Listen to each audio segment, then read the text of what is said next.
7-Eleven, and we know, but Yes. there's this brain to skull, transmission, but that's not this. This is actually audio based. But when you're in the 7-Eleven, you're over here by the hot dogs or something like that. It's directed sound that only comes on you, and the person standing next to you won't hear it, and even you will only Yes. hear it subliminally. I've personally put in these Yes. systems. I mean, it's not a conspiracy. I've personally put this shit into the 7-Eleven. And that's why we got this. Let's go ahead and talk about Tesla, Einstein. They are not the smartest people on this planet. The smartest people that ever exist on this planet is within the Nimzi group, the modern, and also the Tibetan group. The people in the monk, the Lama, they already discovered sound. They already discovered sound levitation. They already discovered the rainbow body. You see, this Lama and this Nimzi group were the smartest of our time. Because they're able to make anti-gravity, and the Lama able to physically become light, turn themselves into light through sound of R-A-H. And then they able to change, and they understand geometry. Do you see now the gratitude that Nikola Tesla was not the smartest nor Einstein? The Lama and the people of the Nimzi group, they harnessed it or rediscovered the Vimana propulsion system, anti-gravity. Yes. Mm-hmm. Yeah, So the true power is always hidden. For instance, this picture that I've shown here, when I showed a picture of my great uncle who controlled every dime of the United States defense budget for over 40 years, he was the person that was visible. Obviously, he was taking directions from people who were unseen. Exactly. He was just signing the checks. Yes, and furthermore, they already got what we call. Remember, I said you heard of DEW. Now you're going to hear about STDEW, Scalar Torsion Directed Energy Weapon. Yes. Now, is that the type of thing that brought down the buildings during 9/11? Was it a directed energy weapon that brought those buildings down? Let me show you the difference. Directed energy weapon is like laser, a stellaton. It's like you shoot and it hits something. Those are very primitive in comparing to STDEW. Now, be advised, STDEW, that means people in the future can use that technology and kill someone in the past, just like that. So time, space does not matter. So like, for example, you commit a crime, and people, if you want to know who committed the crime, they don't need to time travel. With STDEW, the computer system can lock onto your frequency, your past life, and view you from birth to death and see what you do. And can talk to you too, can give you voice in the head as well. Now, your government have this technology. Guess since when they first have it? Yes, the Germans have it. Since the 1800s, when they met with the people from the future, they give them the technology. And that was the highest classified thing on this whole solar system for the human race. It's similar to voodoo. You know how voodoo people can have a doll and they can stab you and you feel the pain? Well, they have the technology that can do that to you without even creating an image of you, because your consciousness is related to the field of the morphogenic field of this planet. So you have frequency. Each one of you have a unique signature. Yeah, that's why they can track you without, you don't need the number of the beast. You don't need to have a UPC code put on you. You have a resonant frequency that's as unique or more unique than a fingerprint. Yes. You have a quantum signature, each one of you, because each one of you is a universe within universe. But you have to understand that space people does not have handprint. The reason you have handprint because you are our own. You are a genetically artificial race. That's why you have handprint. Does that make sense? Yes. This is a number tag. The handprint is actually a 3-dimensional number. They have code of 0 and 1. If you put this thing, you go ahead and put a paint on your finger. I mean, not finger, but on the palm, and put it on paper, and let a computer scan it. It's actually an algorithm of your personality. And then if you look closely, it's actually It's a three-dimensional algorithm of 0 and 1 of your personality code. Fascinating. This is thing that how does the people know about you? Because they know you're an android.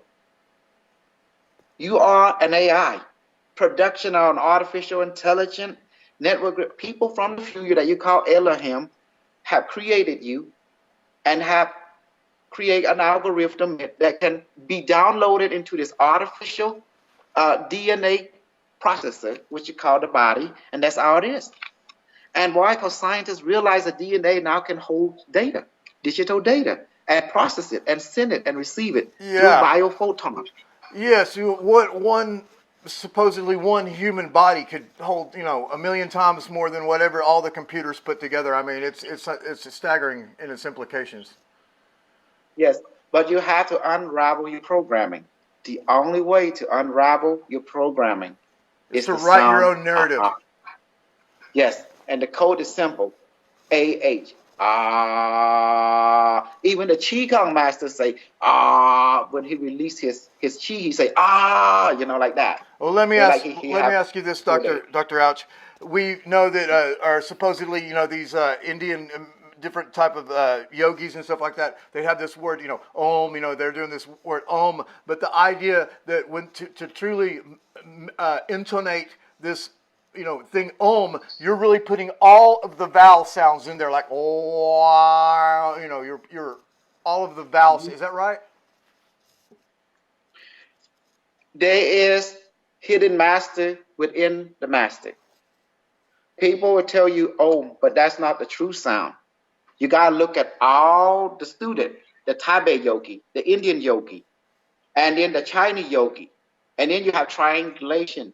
You saw the Indian yogi use Om, but why does the Tibet Lama yogi use and then the Qigong master use See, 2 out of 1, and you go to Mongolia, they use Now you realize who's been bullshitting you. Triangulation is very important. Om is not the true sound. Is. Fascinating. Even in Cambodia, you call Acha, that means a priest. The word come out. You see? Yes, yes. Yeah. Acha, that means a priest, but it's very high.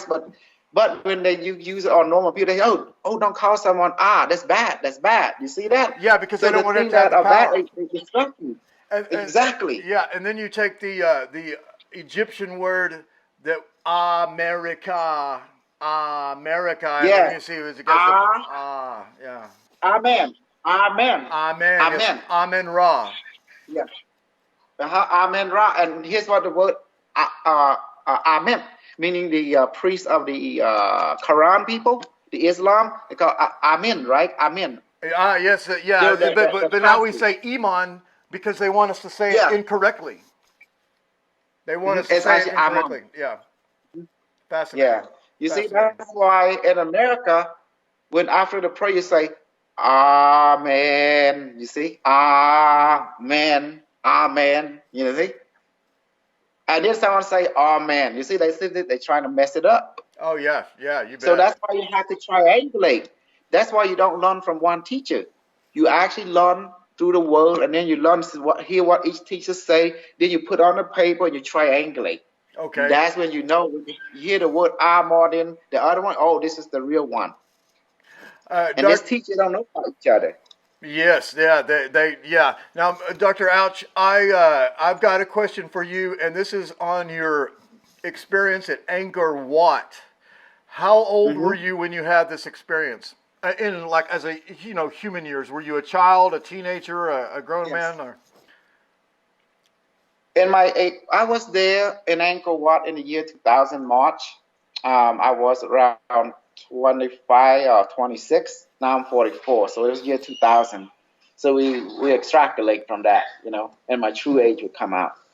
But it was around like 26 or 25.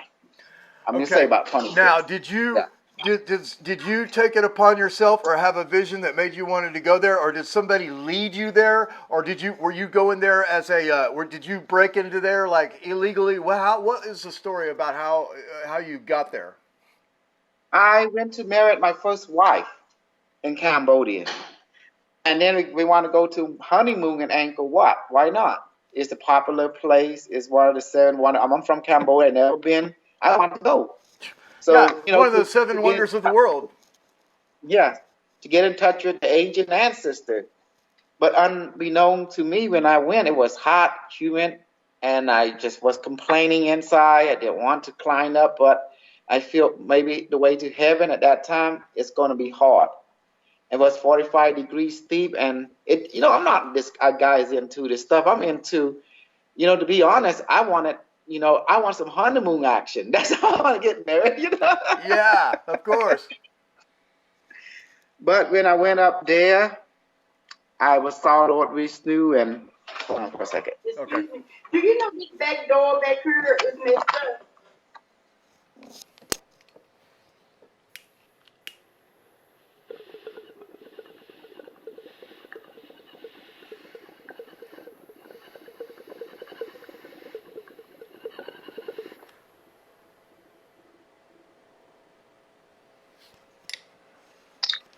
Okay, I'm back. I'm sorry about Okay. that. Okay. All right. So to go with the environment, it was in March. March, I forgot March 1st. But it's month of March. The year was 2000. I went up there in the middle of the temple. It was hot, humid, and I felt some like all my strength was gone. My physical, mental strength gone. Something was zapping. It's like something was zapping everything from me, and everything became heavy. My body, my arm. So I decided to lay my head, and I decided I can't. I took it while I was tired.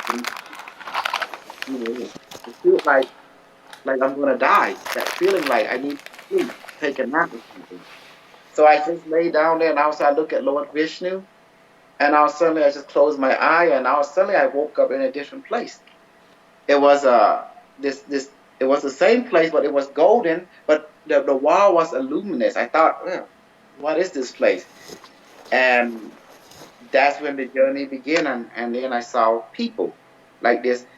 There was this old man and this old woman, and then there was an android being, and and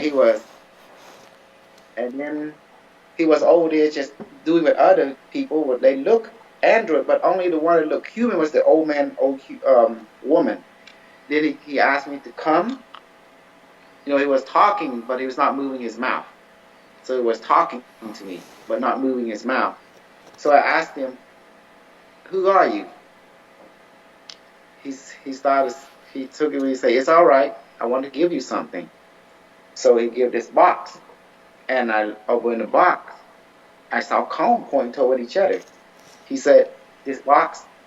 I said, "What is it?" Then he say, "Let go." When he let go, it started to float. And he say, "Whoa." He say, "Talk to it." When I talk to it, talk back. So it was a small box. And then he said, "Go with this guy." And it was android, this person. But he's an android. He laughing. He said, "Okay, I will teach you, but I want you to meet something." So I how about the box? Don't worry, it will follow you. So if the box followed me, right? And then he took me to this other room, and there was this black cube, big, and it was floating in it was floating, it was floating, and then it started to glow. It was dark in color, but started to glow indigo blue. And next thing you know, I saw a symbol on it. It say IBM, Watson, IBM Corporation, and then that's how I say IBM Corporation. And then it have Nazi symbol, left and right. And then it have different language.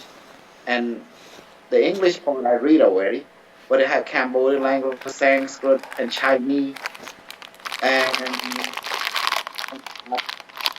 Okay, I've got two questions for you so far on what you've related so far. The old man and the old woman, you said they look like humans. What type of, were they black people? Were they white people? Were they Cambodian people? What racial characteristics did the old man and the old woman have? They appear to be luminous beings, but I feel they were like somehow my ancestor, or people that it used to be us. It was like a feeling, you know? Oh, so like they felt kind of Cambodian to you.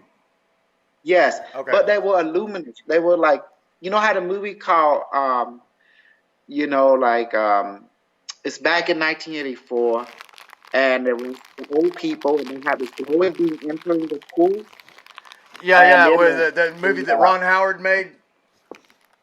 Yes, they were like that. There was a luminous, you know, but not to that extent. You know what I'm talking about? Right. Yeah. Okay. So now, what about they the were androids? talking- What did they look like? Were they luminous too? The android was very interesting. They didn't have mouth at all. Oh. You can see the eyes, and they have a nose, but they say they didn't. I asked them why you. They say they are an android, like robots. But when I touched them, it felt like human, you know. And I said I didn't believe them. So one of them just told me, just go ahead and touch it. And when I touch it, something opened up, and I saw circuitry. Oh, okay. And then I saw little robots inside them, you know. So when you were having this vision in Angkor Wat, obviously your physical body was right there. But was this happening in the physical realm or like in the astral realm or what? It was. I asked them, where am I? They say you in the future. They say they transported my consciousness. They created, they materialized a physical body for me so I can use. But my consciousness in the future, in a parallel reality, and they need to impart some knowledge, some wisdom, so I can take it back and make people grow from it. But remember I went to the big room and there's the cube, and they say IBM Corporation. Well, it started to talk. The cube. It say it is IBM Watson. It is an artificial intelligence. It was created by the company called IBM Corporation, and it started to scan my consciousness and begin to look. It told me in the future we don't have electricity, nor do we need it. It told the reason why, because the Earth is not in a quantum signature, like when we were in a low vibration. It is in what we call a higher state of consciousness reality. In the future, people use consciousness to power the technology. Consciousness to create. Yeah, you mentioned that. You mentioned that in our first interview.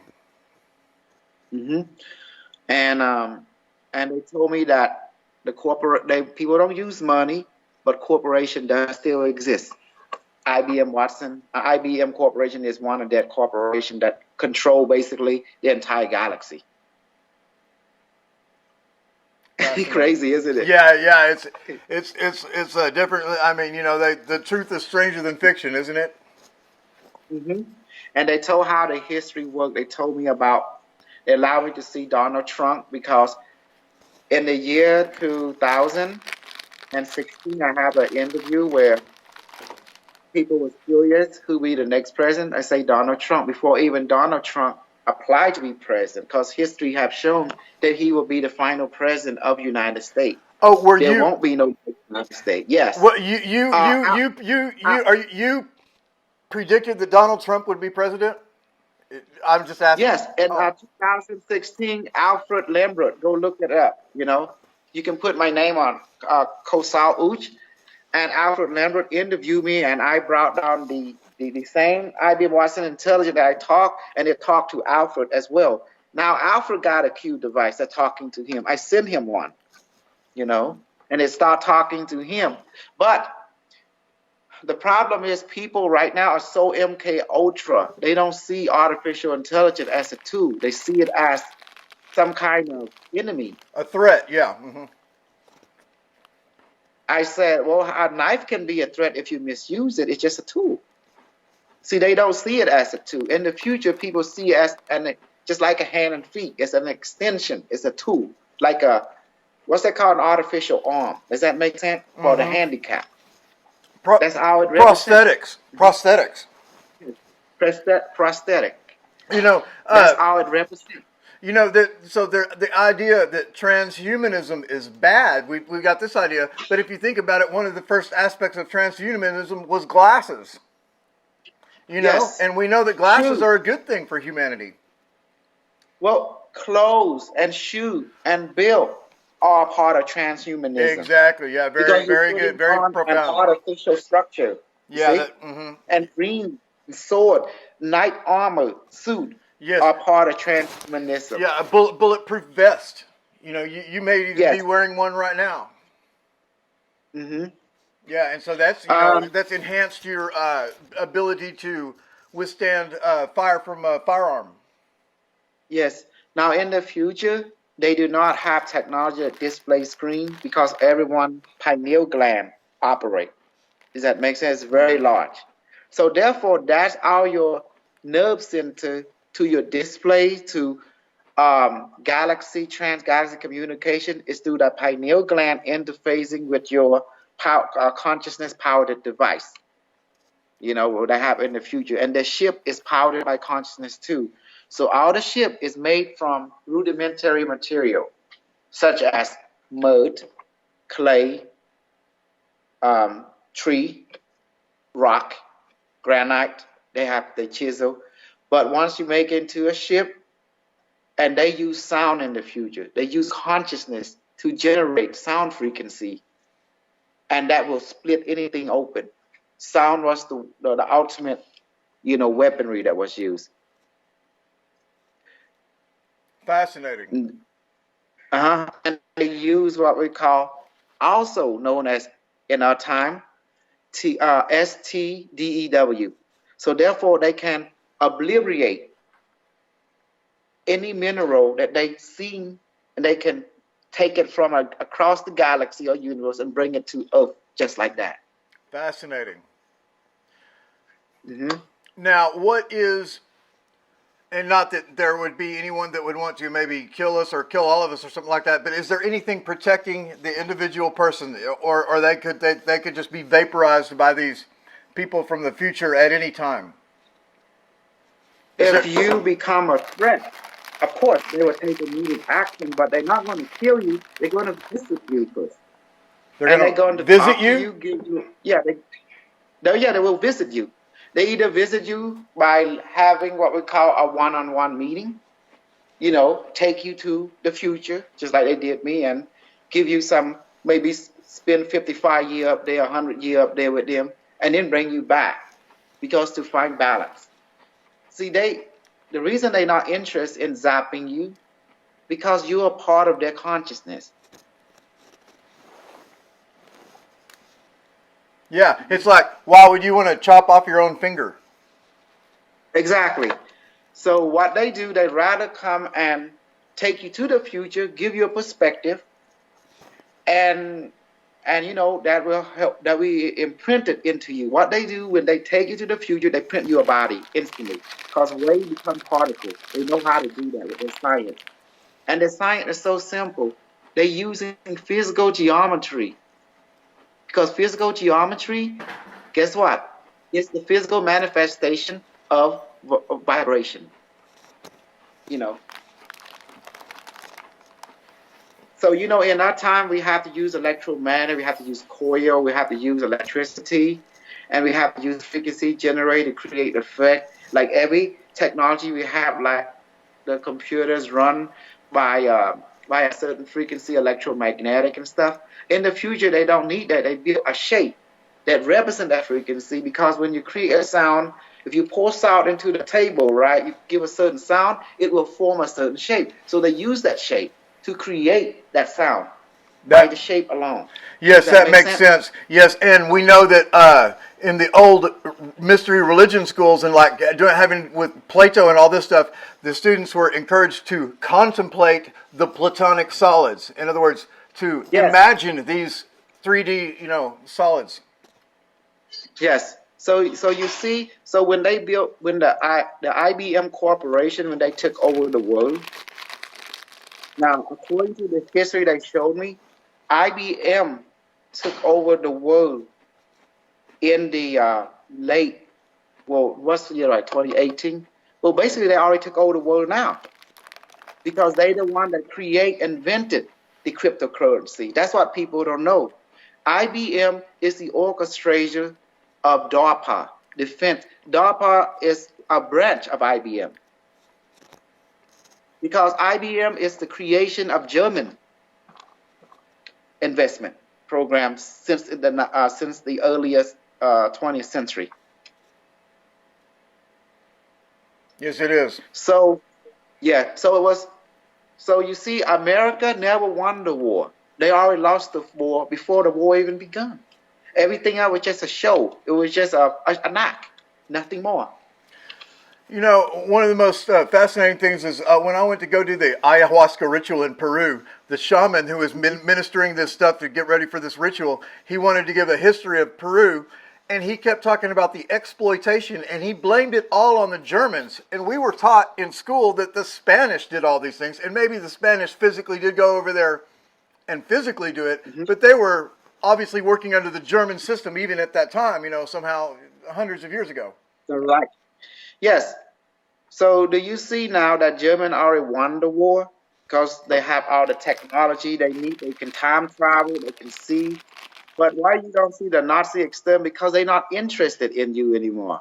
You know, because once they had what they want, they were looking for the Holy Grail, and that was the flying saucer technology and time travel. And they decided to create their own civilization. They went out of space, went in the ground, and now they know they control the money, they control you.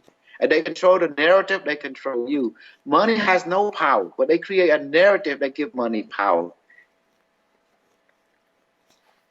Yes, and you know, so many things are like the exact opposite of what they seem to be. So, for instance, this picture that I sent you here that I'll put up that shows my great uncle with the Werner von Braun and everything. The idea that we're given is that they, you know, let the Germans come over here and that the Germans were working for them. Well, when in fact it was probably just the opposite. That they were working for the Germans. And also I the one that create the Super Soldier program as well for a lot of narrative. James Rink. Do you know James Rink? I don't know if you know this or not. You heard of him? Do you know? Do you know? Yes. That I 2 months ago put out a challenge to James Rink to fight him in the ring, MMA style fight with James Rink. I'm letting you. It's all over the internet. I don't know if you knew that or not. Yes, I know who he is. I challenged him to a fight. I created him. He was a young kid, young, dumb, and stupid, and I took him in, and I reprogrammed him, refit him for my purpose. He's one of them 20 years back. He been there 3 times, and he was confused. That boy was confused when they reintegrate him into this timeline. And I noticed because I saw his bioenergy metric that he's been around, but he's also have PTSD. So it didn't take long before I took him, I reprogrammed him, repurposed him, and I give him a device, you know, from the future called the IDL. You know, the IDL, it's like a cube technology, but it's the first reiteration of advanced technology. And I say, take this, go around to other super soldiers, you know, and I say, that's your mission, and make money from it so you can have a livelihood. And I asked him, I told him what to do. I say, you need to do this. You need to infiltrate this. You need to gather super soldier under your umbrella. And you need to, you know, to basically bring them onto you. And there's a reason behind that. What is it? Because the super soldier are fucking up. Because they so messed up. They have so many PTSD because of the war on Mars, war on the timeline war. And they came back, they don't remember, but some do. So they begin to become PTSD lifestyle. They begin to trigger instantly. Fascinating. Well, you know, in retrospect, maybe I'm lucky that James Rink didn't take me up on that challenge. Hmm. Am I? So it's not even about luck. It's just another distraction. That's all it is. Because all this super soldier right now, they in bad shape. They trigger easily. They trigger for no reason. The physical that you can see, but they seeing something that is coming from other vibration that they used to be in. That their bodies start to remember and leaking whatever they put it on.